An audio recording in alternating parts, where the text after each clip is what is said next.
जय गुरु जी। संगत जी, गुरु जी कहते हैं कि मंगो नहीं मन्नो। इसका अर्थ क्या है? गुरु जी ये बात इसलिए कहते हैं कि हमें जो भी कोई कुछ भी कहता है उस बात को मान लेना चाहिए, क्योंकि हर इंसान में भगवान बसते हैं। इस चीज को वो हमें इस तरह समझाते हैं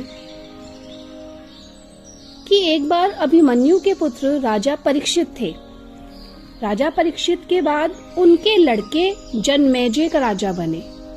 एक दिन जनमेजय वेद व्यास जी के पास बैठे थे। वेद व्यास जी जिन्होंने महाभारत लिखी, गुरु। तो उनसे बातों ही बातों में जनमेजय ने कुछ नाराजगी से वेद व्यास जी से कहा कि जहाँ आप समर्थ थे, भगवान श्री कृष्ण थे, भीष्म पितामह थे, गुरु द्रोणाचार्य थे, कुलगुरु कृपाचार्य जी, धर्मराज युधिष्ठिर जैसे महान लोग उपस्थित थे, फिर भी आप महाभारत के युद्ध को होने से नहीं रोक पाए और देखते ही देखते अपार जन धन की हानि हो गई। संगत जी, गुरु जी इस बात से हमें एक चीज ये भी सिखाना चाहते हैं कि होनी बहुत बलवान होती है, कि हम होनी को रोक तो नहीं सकते, लेकिन जब हम गुरु की पूजा करते हैं, उनको रोज नमन करते हैं, तो हमारी वो होनी कम में होकर रह जाती है। जो मैं आज आपको ये कहानी सुनाने जा रही हूँ, ये रियल में है, ऐसा हुआ था। अब जैसे मैंने बताया कि उन्होंने कहा कि आप महाभारत के युद्ध को क्यों नहीं रोक पाए। जनमेजय कहते हैं, यदि मैं उस समय रहा होता तो अपने पुरुषार्थ से इस विनाश को होने से बचा लेता। अहंकार से भरे जनमेजय के शब्द सुनकर भी व्यास जी शांत रहे।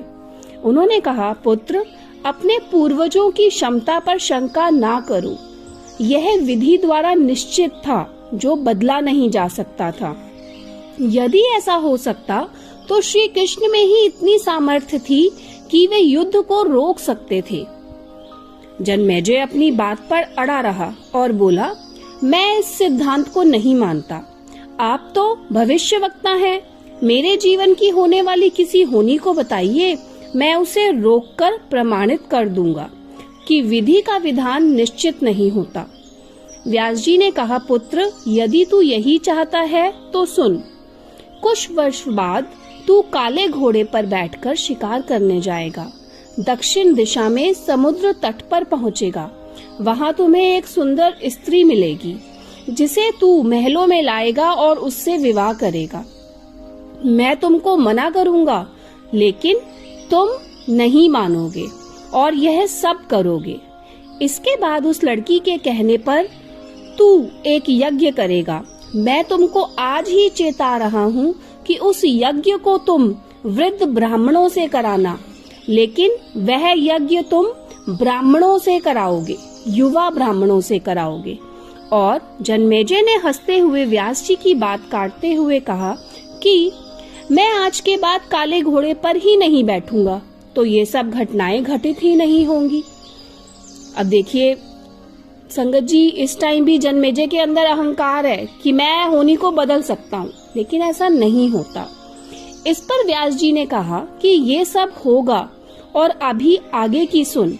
उस यज्ञ में एक ऐसी घटना घटित होगी कि तुम उस रानी के कहने पर उन युवा ब्राह्मणों को प्राण दंड दोगे, जिससे तुझे ब्रह्म हत्या का पाप लगेगा और तुझे कुष्ठ रोग होगा, और वही तेरी मृत्यु का कारण बनेगा।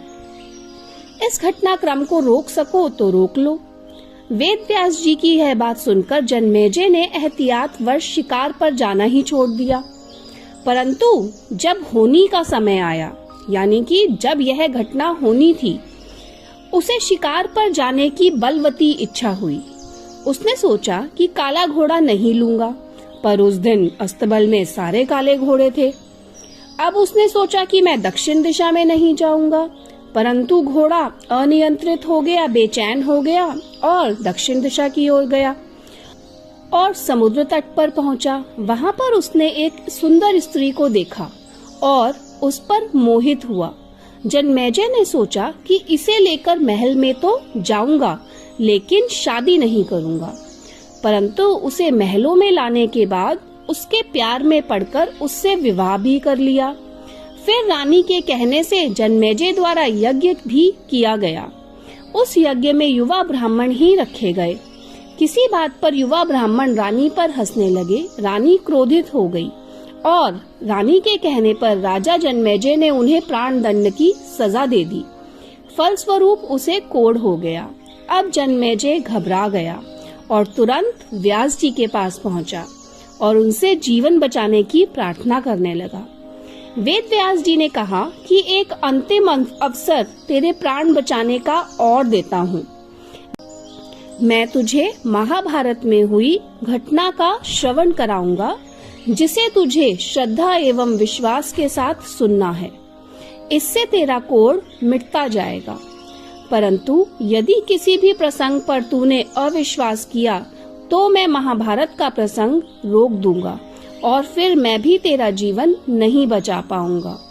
याद रखना, अब तेरे पास यह अंतिम अवसर है। अब तक जन्मेजय को व्यास जी की बातों पर पूरा विश्वास हो चुका था, इसलिए वह पूरी श्रद्धा और विश्वास के साथ कथा श्रवण करने लगा। व्यास जी ने कथा आरंभ करी और जब भीम के बल के वे प्रसंग सुनाए, जिसमें भीम ने हाथियों को सूंडों से पकड़कर उन्हें अंतरिक्ष में उछाला, वे हाथी आज भी अंतरिक्ष में घूम रहे हैं। तब जन्मेजय अपने आप को रोक नहीं पाया और बोल उठा कि ये कैसे संभव हो सकता है, मैं नहीं मानता। व्यास जी ने महाभारत का प्रसंग रोक दिया और कहा कि पुत्र, मैंने तुझे कितना समझाया कि अविश्वास मत करना, परंतु तुम अपने स्वभाव को नियंत्रित नहीं कर पाए, क्योंकि यह होनी द्वारा निश्चित था। फिर व्यास जी ने अपनी मंत्र शक्ति से आवाहन किया और वे हाथी पृथ्वी की आकर्षण शक्ति में आकर नीचे गिरने लगे। तब व्यास जी ने कहा, यह मेरी बात का प्रमाण है। जितनी मात्रा में जन्मेजय ने श्रद्धा विश्वास से कथा श्रवण की, उतनी मात्रा में वह उस कुष्ठ रोग से मुक्त हुआ, परंतु एक बिंदु रह गया और वही उसकी मृत्यु का कारण बना। तो यही चीज संगत जी हमें गुरुजी समझाते हैं कि हमें अपने गुरु की बात को हमेशा मानना चाहिए। जो इस कहानी का सार है वह ये है, पहले बनती हैं तकदीरें, फिर बनते हैं शरीर। कर्म हमारे हाथ में है, लेकिन उसका फल हमारे हाथों में नहीं है। गीता के 11वें अध्याय के 33वें श्लोक में श्री कृष्ण अर्जुन से कहते हैं, उठ खड़ा हो और अपने कार्य द्वारा यश प्राप्त कर। यह सब तो मेरे द्वारा पहले ही मारे जा चुके हैं, तू तो केवल निमित्त बना है। होनी को टाला नहीं जा सकता, लेकिन नेक कर्म व ईश्वर नाम जाप से होनी के प्रभाव को कम किया जा सकता है। अर्थात रोग आएंगे परंतु पीड़ा नहीं होगी। यही बात हमें गुरुजी समझाते हैं कि जो होनी होती है उसे कोई टाल नहीं सकता, लेकिन गुरुजी को मानने से उसे कम किया जा सकता है। जय गुरुजी संगत जी, शुक्राना गुरुजी।